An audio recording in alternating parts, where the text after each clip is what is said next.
Hey there, happy Tuesday, happy book review day. Today is live from a hotel. I was traveling for work, and I don't know about you, but I always take a physical book, so that I can read it, during all the preparation to get up in the air and so on. So today's book was When the Cheering Stopped. The Last Years of Woodrow Wilson by Gene Smith. Now, this is an older book. I didn't realize it when I bought it.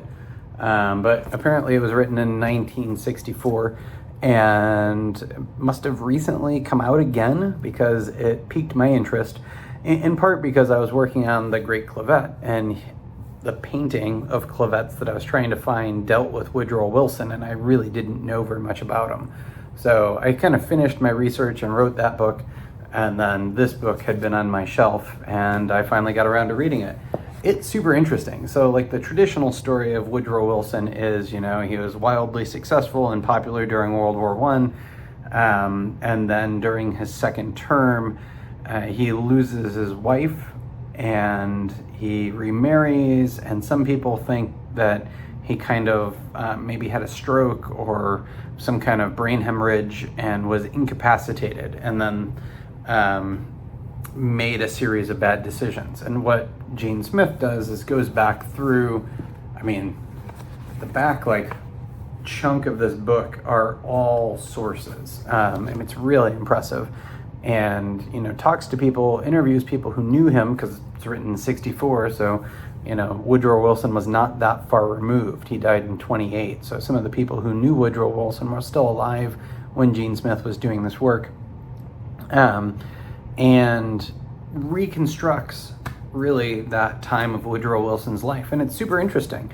So he does have illness. He's fighting to create the League of Nations and get Congress to sign off on it without any reservations or modifications. And, this is post-World War I, and France and England and the European nations are on board, but America needs to get their shit together. And Woodrow Wilson goes to, I think it's 40 states or 28, I can't remember, takes a train ride around the country and tries to hit every state to get people excited about this idea, and so that they will talk to their congressmen and women, well, really congressmen at the time, and get them motivated to sign this thing.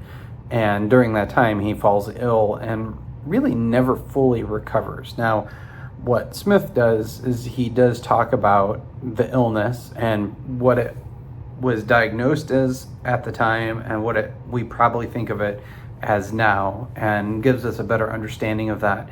But Woodrow Wilson does remarry, and then the new Mrs. Wilson, First Lady, she does some of her husband's work during that time, but not to the degree that a lot of people in the past have talked about it.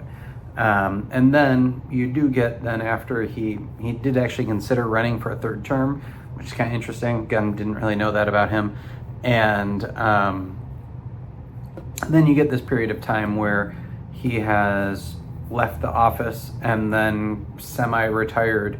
And he still lives for a couple of productive years and forms a foundation, and you walk through all those things as well. So for people of history, and especially if you like World War I, When the Cheering Stopped.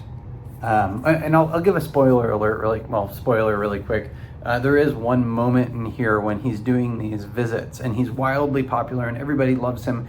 And then he goes to this place where these men stand silently and block his path, and nobody cheers. And it's kind of directly where the title comes from, but then also, he falls out of favor just kind of in general. So, and that moment is really kind of eerie. But anyway, I would recommend Gene Smith's When the Cheering Stopped, all about Woodrow Wilson.